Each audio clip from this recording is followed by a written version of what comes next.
एक माँ जिसे हमेशा से प्रेम और ममता का रूप माना जाता है, एक माँ जिसे हाँ जो अपने बच्चे पे प्राण निछावर कर देती है।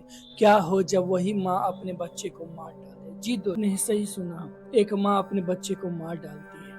ये सोचने में ही बहुत ज्यादा दर्द होता है दोस्तों। तो सोचिए उस बच्चे को कितना दर्द लगा होगा जब उसकी खुद की माँ ने उसे पानी में डुबो डुबो कर मार डाला।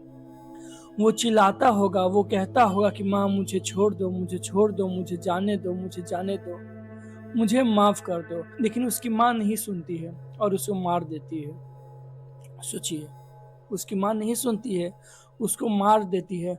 वो भी सिर्फ इसलिए मारती है कि उस औरत पर किसी को शक ना हो, इसलिए वो अपने बच्चे की जान ले लेती है। ये कहानी है 32 वर्ष की पूनम, जो कि हरियाणा पानीपत में रहती थी।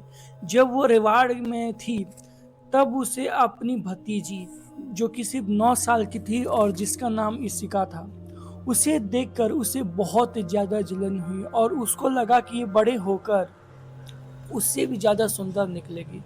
तो उसने उसको पानी के टब के अंदर डुबो के मार दिया। अपनी भतीजी को पानी के टब में डुबोकर मार दिया उसने। लेकिन उस वक्त उस पर शक नहीं गया किसी का और पुलिस की कार्रवाई नहीं हुई। वो भी इसलिए नहीं हुई क्योंकि उसका जो बेटा शुभम था, शुभम उसका खुद का बेटा था, खुद के बेटे शुभम को मार देती है कि लोगों को उस पर शक ना जाए। क्योंकि अगर उसका खुद का बच्चा ही मरा होगा तो लोग उस पर शक ही कैसे करेंगे कि उसने किसी के बच्चे को मारा है दोस्तों।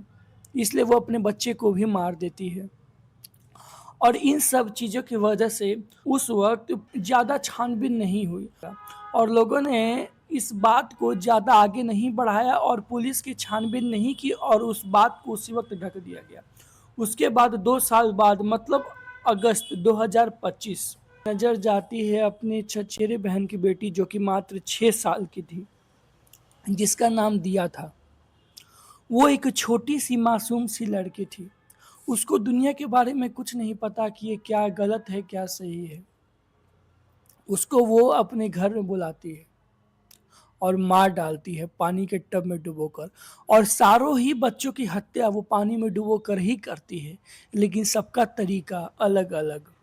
कि जब हत्या होती है तब भी लोगों को शक नहीं जाता है और लोगों ने सोचा कि वो छोटी सी बच्ची होगी, वो टब के अंदर जाके चल गई होगी और वो उससे निकल नहीं पाई होगी और वहीं पे उसने अपना दम तोड़ दिया होगा। इसी कारण से उस वक्त भी ये बात आगे नहीं बढ़ती है। फिर ये बात आती है 1 दिसंबर 2025 को, जब वो अपने पति के रिश्तेदार नवीन के शादी में जाती है।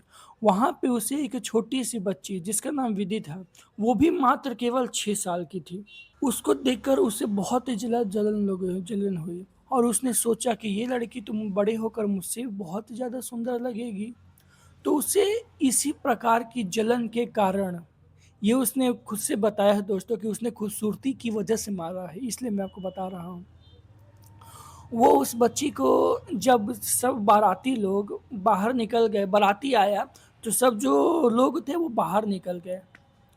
तब वो लड़की औरत क्या करती है, उस बच्ची को छत पे ले जाती है।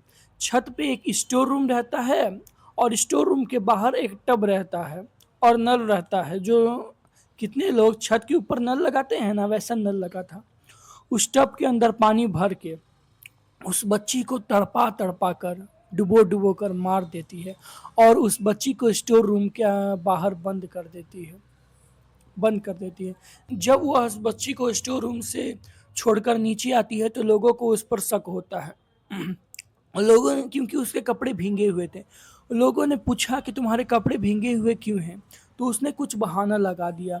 लेकिन बच्ची के ना मिलने के कारण ये बात पुलिस तक गई। पुलिस ने छानबीन की तो उन्हें फौरन पूनम पर शक हुआ क्योंकि वो उस वक्त भींगी हुई थी। और पुलिस ने उसे अपने हिरासत में लिया और फिर उसने बताया कि उसने बच्ची को मारकर स्टोर रूम के अंदर रखा हुआ है। तब पुलिस जाती है, उस बच्ची को स्टोर रूम से निकालती है। तो सोचिए दोस्तों, कहते तो हैं कि लोगों को दुश्मनों से डरना चाहिए, लेकिन इस वक्त दोस्तों लोगों को अपनों से डरना चाहिए। अगर आपको ये वीडियो अच्छी लगी हो तो इसे लाइक सब्सक्राइब कीजिए और इसको बहुत ही ज़्यादा शेयर कीजिए, कहानी सबके पास जाए और सबको पता चले कि इस वक्त आज की दुनिया में अपनों पे भी आप भरोसा नहीं कर सकते हैं। बहुत ये कहते हैं ना दोस्तों कि आज के युग में बहुत कम अपने हैं जो कि अपने हैं। नमस्कार दोस्तों, जय हिंद।